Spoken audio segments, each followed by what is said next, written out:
When your spouse takes sick, when your life is turned upside down.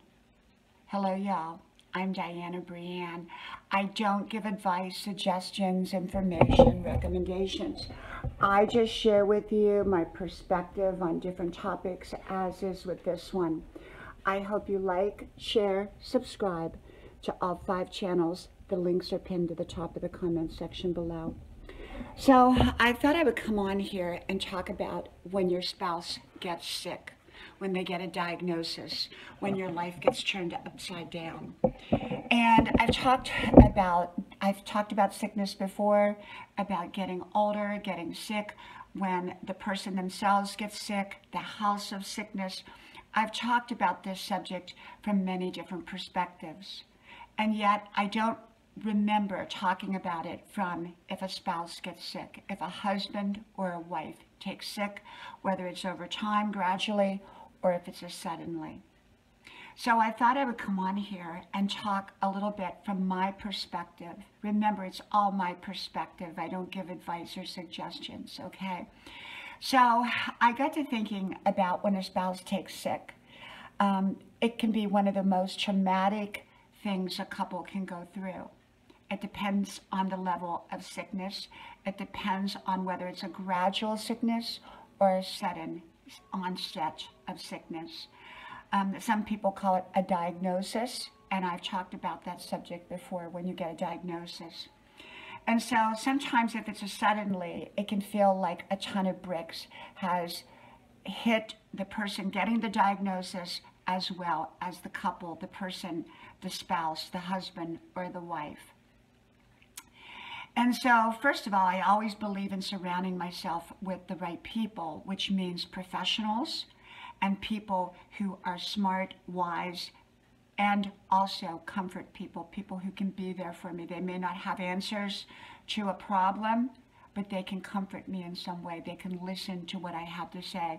Sometimes we need people to listen, especially going through a difficult and challenging time. And I believe that it's important that the spouse who is not the sick one step up to the plate, that they begin to become strong, that they become strong or are strong for the other person. When a person is going through a diagnosis, husband or wife, they need the other partner to be strong for them. They need that other partner looking out for them. They need that other partner to comfort them. So it can be a bit overwhelming for someone who is the partner of someone who is sick. Sometimes the whole dynamic of the family changes. I've talked about that in the video called The House of Sickness, how a home suddenly has the smell of sickness, so to speak, how everything is set up around that person, how the family dynamics change, how everything changes. If that person who got sick is the breadwinner, the person who brings in the income, that can be very traumatic if they can't work. Sometimes the other partner may have to step up and go to work while taking care of the person who is sick. All kinds of things can happen when one or the other takes sick, whether it's a husband or a wife. If it's the one who takes sick is the one who's taking care of the children, sometimes the other person has to quit their job or leave their job temporarily in order to take care of the children. And it can be financial problems along with this. It can be emotional. It can, devastating. The key to it is getting right professionals to help you get through it from all angles, from the medical angle to the emotional angle, surrounding oneself with positive people, people who are going to believe that wellness is going to be the end result. And I believe that the last thing someone who is sick needs to hear how sick they are or how sick they're going to get. They need to know that people understand that they're sick at that moment or going through something, and yet they need to know that ultimately we believe that they're going to get better. And so it's very, very important to believe that the person is going to get well, that they're going to come through this. And it's very important that the person, that the spouse that is not sick, be the strong one. They step up. They're calm. They make great decisions. They're a great advocate. Because when someone is sick, they can't be their own best advocate, no matter who they are or how great of an advocate they would normally be for other people. We need someone often to advocate for us. And so we want someone who's going to make great decisions, great choices, be there for us. We need calm during that time. We don't need commotion. We don't need people with drama. Those people need to stay away if they want to have drama or commotion. You need calmness and harmony, and kind of consolidate when you're going through a crisis. When you go through a crisis, you need to hold it together rather than let it fall apart. And I understand that it can be a scary process when a spouse takes sick. A lot of unknowns, a lot of uncertainties. There are times that you can only take it one day at a time. When somebody gets a diagnosis, sometimes we can't forecast out too far. We have to take it one step at a time, keeping the eye on the ball of wellness, that that person's going to be healed, that that person's going to be well. For me personally, whenever anyone is sick, I go into prayer and fasting. And everyone does things differently. That's just what I do. I'm not suggesting other people do what I do. I'm saying that's what I do. I go into prayer, fasting, making great decisions. I'm there for the people that need me. When I went through my daughter's health crisis, that was suddenly, that was about 4 years ago. She's doing great now. And yet at that time, it was very, very, very scary.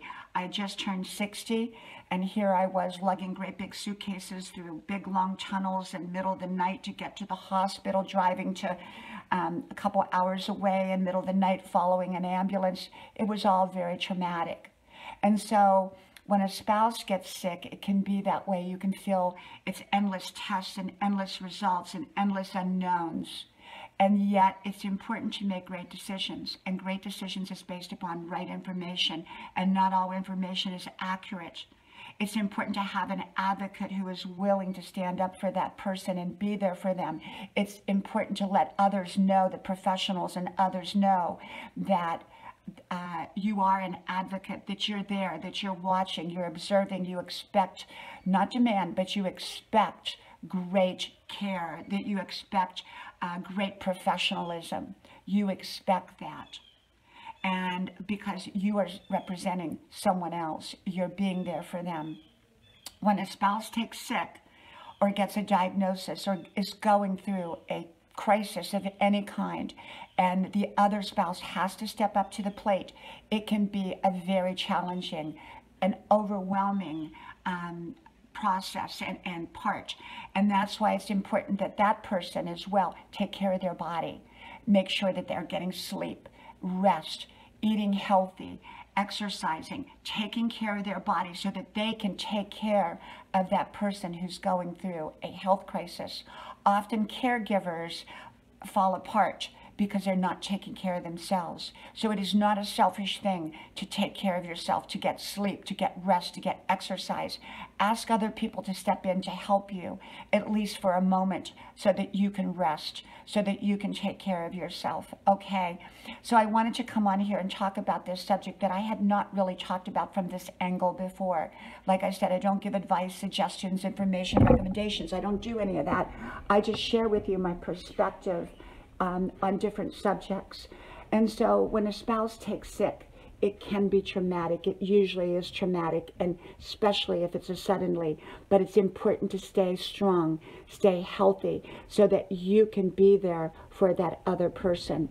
Okay, well, from my house to yours, may God bless you, and I hope to talk to you soon again. Bye-bye.